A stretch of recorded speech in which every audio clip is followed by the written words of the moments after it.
almost like we're in a trance, like we're sleepwalking through life, that we find ways to cancel out our dreams. And I think that but is a dream killer. That a lot of things that we want to do, a lot of places we would like to go, a lot of things we would like to experience, and we just stop at but. When I was 17, I read a quote that went something like, "If you live each day as if it was your last, someday you'll most certainly be right."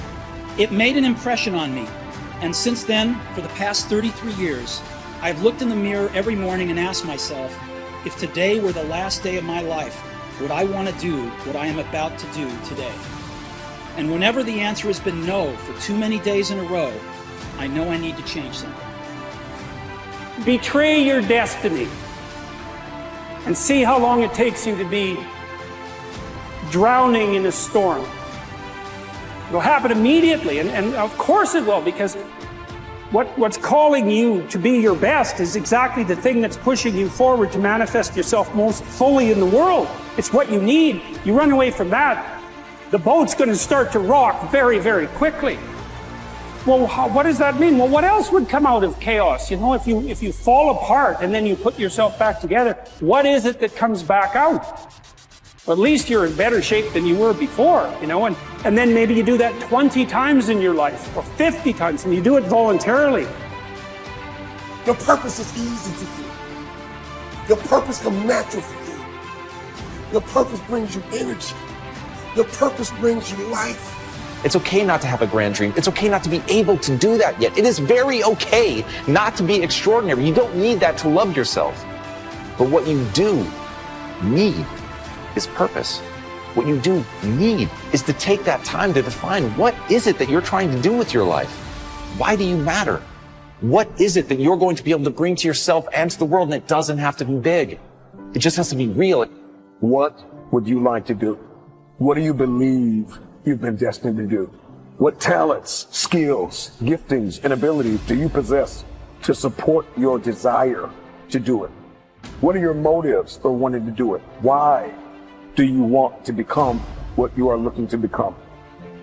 What steps are you taking to become and to live the life, to make the dream a reality?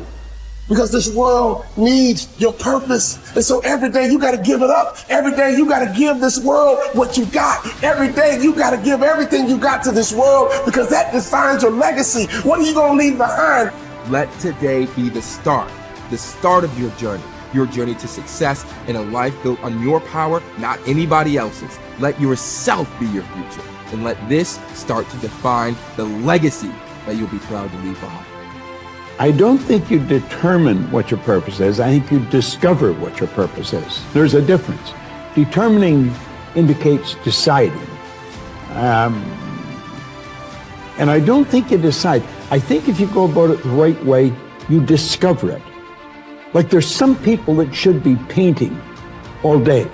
They're great artists. I think Michelangelo was obviously a great artist, a great sculptor. I mean, that was his purpose in his life. Well, I believe my purpose is doing what I'm doing. Your purpose is why you get out of bed in the morning. Do you know why you get up? Well, most people say, well, it's to go to work. Well, that'd be a good reason to stay in bed. You know, you say, well, everybody's doing it. That'd be another reason to stay in bed. If you're ever doing what everybody's doing, you're probably going in the wrong direction. Your purpose is your reason for living. It's easy to look at those people who have succeeded and assume that they just got lucky. But invariably, behind the facade of overnight success is an unwavering commitment and definiteness of purpose that makes successful people able to do whatever needs to be done in order to achieve their goal of financial prosperity. Whether your dream is to become a famous dancer or to become free of financial worries, you must set that goal as your definite major purpose and refuse to allow anything to pull you from that course. To reinforce the point, consider this. They who have no central purpose in their life fall an easy prey to petty worries, fears, troubles, and self-pitying, all of which lead, just as surely as deliberately planned sins, to failure, unhappiness, and loss. A man should conceive of a legitimate purpose in his heart and set out to accomplish it. He should make this purpose his supreme duty and should devote himself to its attainment, not allowing his thoughts to its attainment, not allowing his thoughts to wander away into ephemeral fancies, longings, and imaginings. Erratic action toward your goal will produce an erratic result. Arkad reminds us that willpower is but the unflinching purpose to carry a task you set for yourself to fulfillment.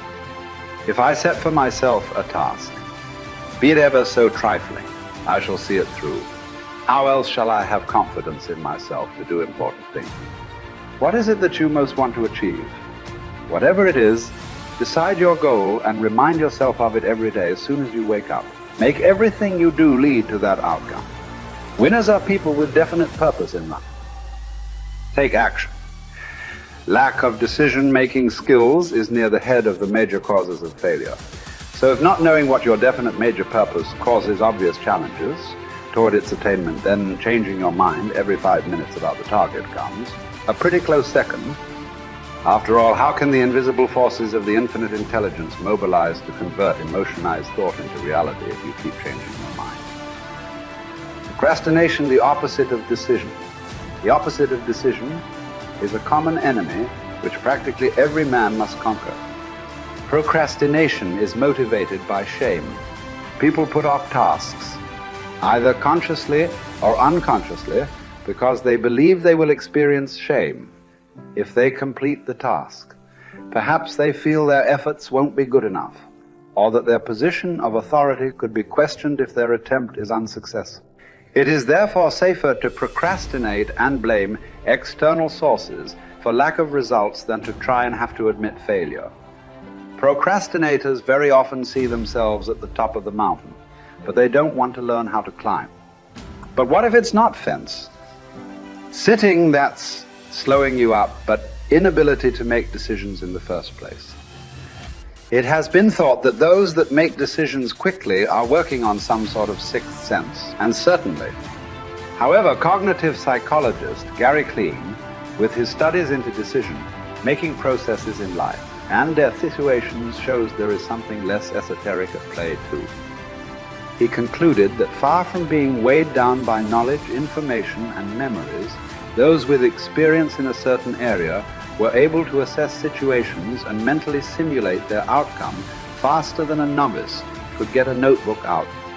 Experience and understanding allow decision makers to recognize situations and quickly commit to a course of action based on that extensive knowledge bank.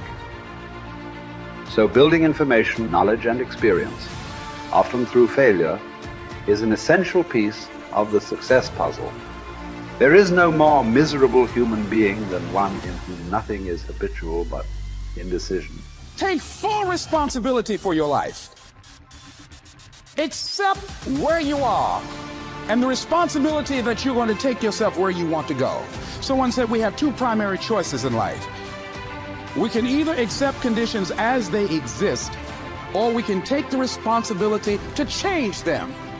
See, a lot of people want to exempt themselves from taking responsibility. All they want to do is talk about the problem. Every time you see them, they'll tell you their story over and over and over and over again. No. You want to take responsibility for your life. I got me here, I can get me out of this. And I'm getting out. I'm not going to be a volunteer victim. George Bernard Shaw said there are two kinds of people in life. You know, he said those that make things happen, those that watch things happen, and those that don't know what happened. And he said the people that get along in this life look around for the circumstances that they want, and if they can't find them, they make them. They create them. So part of beginning to get unstuck, you've got to decide that the behavior pattern that you have adopted doesn't work for you. You've got to change your strategies, and changing your strategy means reinventing your life. Recreating you, and you have the power to do that. You can decide that you're going to change, that you're not going to be a wimp. You can decide that I'm going to live each day as if it were my last. You have the power to make that decision. You can decide I'm going to work on myself and develop myself. I'm going to empower me. And all of these things that are happening to me right now, They're just temporary inconveniences. They're not stronger than I am. I'm in charge here.